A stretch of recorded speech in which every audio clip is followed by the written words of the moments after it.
গাড়ী চালক পিতৃক গৌৰৱান্বিত কৰিলে পুত্ৰই। উচ্চতৰ মাধ্যমিক পৰীক্ষাৰ ফলাফলক লৈ সুখী যীশুৰ পৰিয়াল।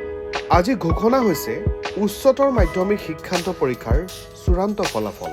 এই ফলাফলক লৈ ব্যাপক উৎসাহ ছাত্ৰ ছাত্ৰীৰ মাজত। একেদৰেই দক্ষিণ কামৰূপ পলাশবাৰী সমষ্টিৰ অন্তৰ্গত নহিৰা গাঁৱৰ এগৰাকী গাড়ী চালকৰ পুত্ৰই গৌৰৱান্বিত কৰিলে পিতৃ মাতৃ। এখেত নহিৰা বাৰীপাৰাৰ অনিল কলিতা। বিগত সময়ত বহু বছৰ টেম্পো চলোৱাৰ পিছত বৰ্তমান এখন মেজিক বাহন লৈ অতি কষ্টেৰে চলাই আছে তেওঁ পৰিয়ালটি।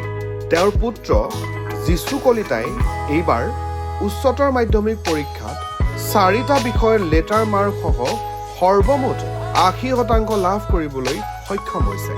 ইয়াকে লৈ গৌৰৱান্বিত যীশুৰ পিতৃ মাতৃ।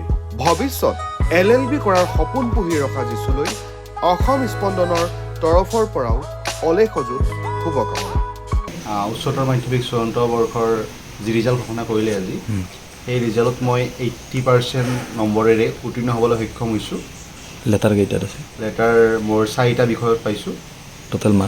টোটেল মাৰ্ক হৈছে মোৰ 400। পাৰ্চেণ্টেজ কিমান? 80%। কিমান সময় এনেই পঢ়া শুনা কৰিছিলা, কৰি পেলাই আজি এই ৰিজাল্ট উপনীত হৈছে? মই ডেইলি 12-13 ঘণ্টা কৰি অধ্যয়ন কৰিছিলোঁ আৰু কেতিয়াবা তাতকৈ বেছিও হৈ যায় যদি মন যায়। মন যোৱা সুবিধা অনুযায়ী পঢ়িছিলোঁ আৰু তেনেকৈ। কি ক'বা, দেউতাই খুব কষ্ট কৰি পেলাই আজি ইমানখিনি কৰিছে, কি ক'বা তুমি? দেউতাই খুব কষ্ট কৰিছিলে আৰু মাও লগতে মোক যথেষ্টখিনি সহায় কৰিছিলে। দেউতাই যি ধৰণে মোক পোহপাল দিছে সেই ধৰণে হয়তো আজি এই ৰিজাল্টটো কৰি দেউতাক অলপ হ'লেও মই সুখ দিবলৈ সক্ষম হৈছোঁ বুলি মই ভাবোঁ। মোৰো ঠিক একেই, দেউতাকৰ নিচিনা একেই কষ্ট কৰিছোঁ। কষ্ট কৰি তাক মানে পঢ়াত বহুতখিনি গুৰুত্বও দেন আৰু ৰাতি তাক মানে মই সহায় কৰোঁ, ৰখি সহায় কৰোঁ পঢ়াৰ কাৰণে। তাৰমানে সি যিমান টাইম পঢ়ে মই তাৰমানে সিমান টাইম ৰখি থাকোঁ আৰু তাৰমানে ধৰ কিবা এটা লাগিলেও তাৰমানে আমি তাক তাৰমানে পিছ নকৰোঁ। সেইখিনি আমি তাৰমানে বিৰাট জৰুৰীভাৱে আনি দিওঁ আৰু তাৰমানে পঢ়াৰ ক্ষেত্ৰত তাৰমানে আমি অলপো গাফিলতি নকৰোঁ আৰু তাকো নিজে কৰিবলৈ নিদিওঁ। সেইখিনি যথেষ্ট সি আগবঢ়াই নি আছোঁ। তেনেকৈ কষ্টৰ ফলেদিয়ে কৰিছোঁ।